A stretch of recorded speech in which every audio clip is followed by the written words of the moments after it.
और चलिए सीधे रुख करते हैं, दिल्ली के वित्त मंत्री मनीष सिसोदिया इस वक्त बजट पेश कर रहे हैं। इस पूरे सदन की तरफ से 75 साल पहले हमारी आजादी को संभव करने वाले महान स्वतंत्रता सेनानियों को श्रद्धापूर्वक शत शत नमन करते हुए ये बजट प्रस्तुत करता हूं और इस भाव के साथ प्रस्तुत करता हूं कि इसमें उल्लेखित कार्यों और योजनाओं से उन महान शहीदों के द्वारा आजाद वतन को लेकर देखे गए सपने के निर्माण में हम कुछ कदमों का भी योगदान कर सके तो यह हमारा सौभाग्य होगा। इसलिए आज के बजट को मैं आपकी और इस सदन की अनुमति से देशभक्ति बजट के रूप से नामांकित करना चाहता हूं। देशभक्ति बजट इसलिए भी क्योंकि हमारी सरकार ने यह तय किया है कि हम आजादी के 75वें वर्ष को अपने शहीदों को श्रद्धापूर्वक याद करते हुए और उनके सपनों को आगे बढ़ाने के संकल्प के साथ इस पूरे वर्ष को धूमधाम से आन बान के साथ मनाएंगे। और सिर्फ पूरे वर्ष ही नहीं, इस अवसर पर सरकार ने पूरे 75 सप्ताह तक के समय को देशभक्ति के महोत्सव के रूप में मनाने का फैसला किया है। इस महोत्सव की शुरुआत इसी सप्ताह 12 मार्च से धूमधाम से महान स्वतंत्रता नायकों के सम्मान में आयोजित एक भव्य कार्यक्रम से होगी और इसके बाद से लगातार 75 हफ्ते तक यानी 15 अगस्त 2022 को आजादी के 75 साल पूरे होने तक पूरी दिल्ली में आजादी के उत्सव का माहौल रहेगा, देशभक्ति के उत्सव का माहौल रहेगा। अध्यक्ष महोदय, इस अवसर को अविस्मरणीय बनाने से संबंधित कुछ विशेष योजनाओं की घोषणा भी मैं अपने प्रस्तावों में करूंगा, लेकिन यहां मैं एक बात और स्पष्ट करना चाहता हूं। हमारी सरकार के लिए आजादी के 75 वर्ष पूरे होने का अवसर केवल और केवल शहीदों के सम्मान में कुछ कार्यक्रम करना भर नहीं है।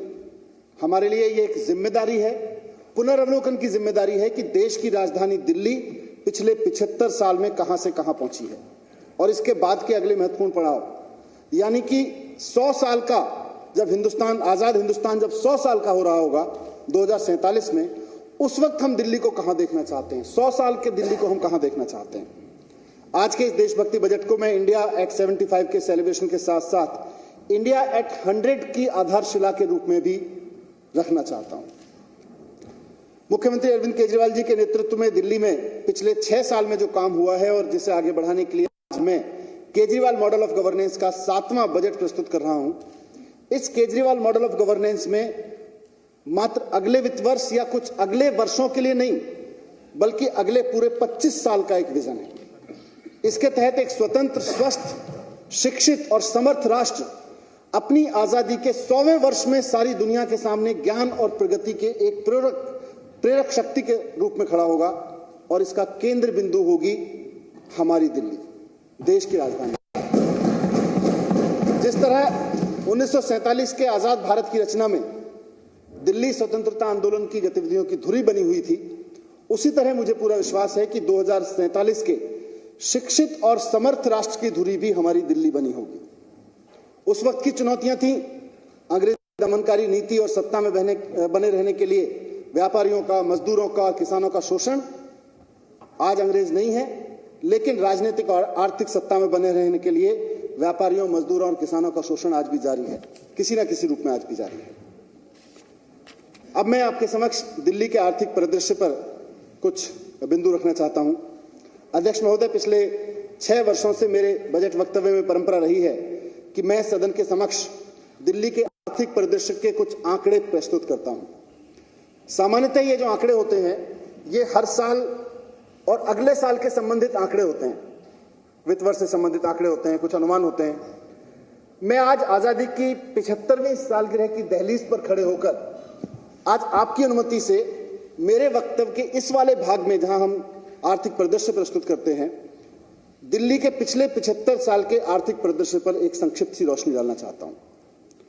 1901 में हमारी दिल्ली कुल 4 लाख की आबादी का एक छोटा सा शहर थी।